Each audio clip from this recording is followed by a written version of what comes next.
هوريكي فكرة حلوة قوي هتعجبك جدا وهتفرح الأولاد. هتجيبي مياه مغلية هتنزلي فيها بنص كيلو من صدور الفراخ.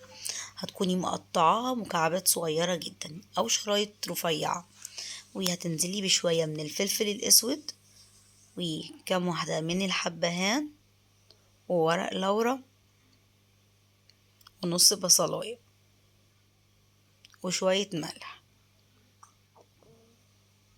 هنسيبها بقى على النار لحد ما تستوي تماما، لحد ما صدور الفراخ تستوي معاكي كويس جدا.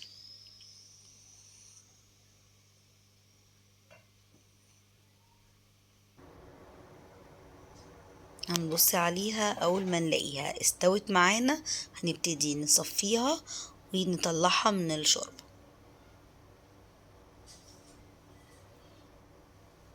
بالمنظر ده كده.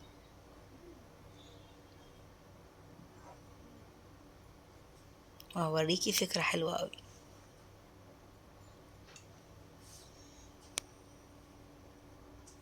استوت معانا بالمنظر ده كده. هنجيب بقى طاسة على النار وهننزل فيها بأي مادة دهنية انت بتفضليها. انا هنزل بشوية من الزيت.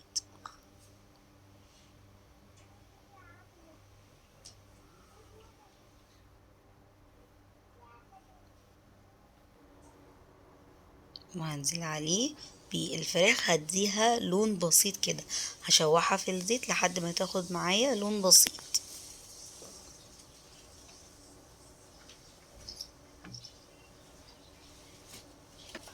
بالمنظر ده كده.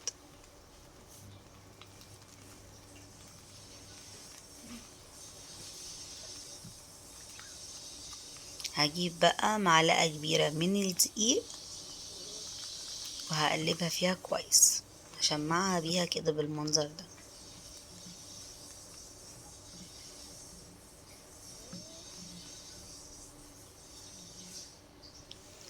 هننزل بقى بمعلقتين من الباربيكيو ومعلقتين من الصويا صوص ومعلقتين من دبس الرمان. طيب لو مش متوفر عندي الصوصات دي تقدري تنزلي بس بمعلقتين كبار من العسل الاسود.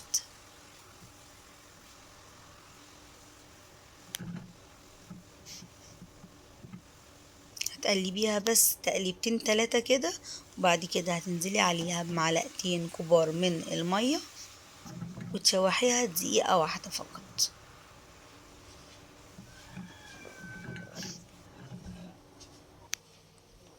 هتجيبي بقى عيش الكريب او العيش السوري،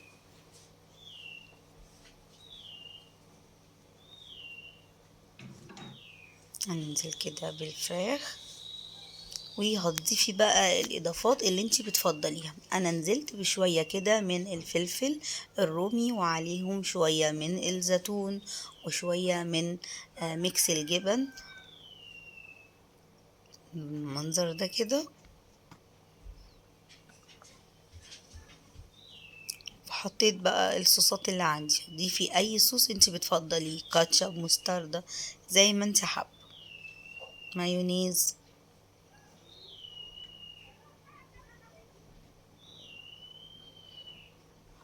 وهتلفيه بالمنظر ده كده.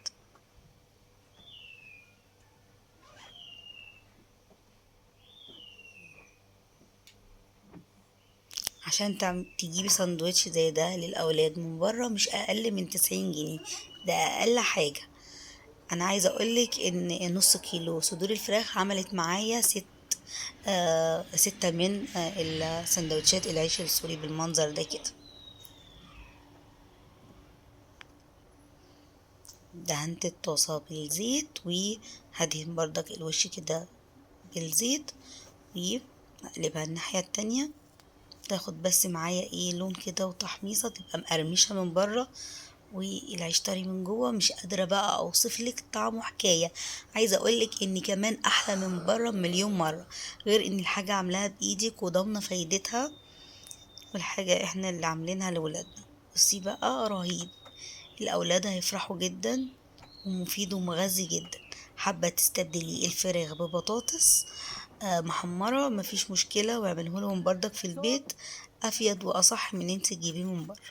بصي بقى المنظر رهيب.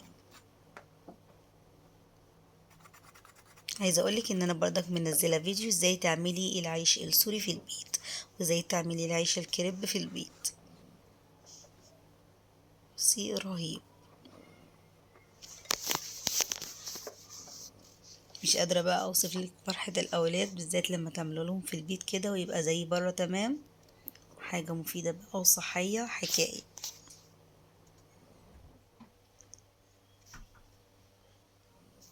طعمه فظيع. ربنا يحسن ما بين ايديكم. هستنى رأيكم في التعليقات، وما تنسوش تعملوا شير عشان غيركم يستفيد. السلام عليكم.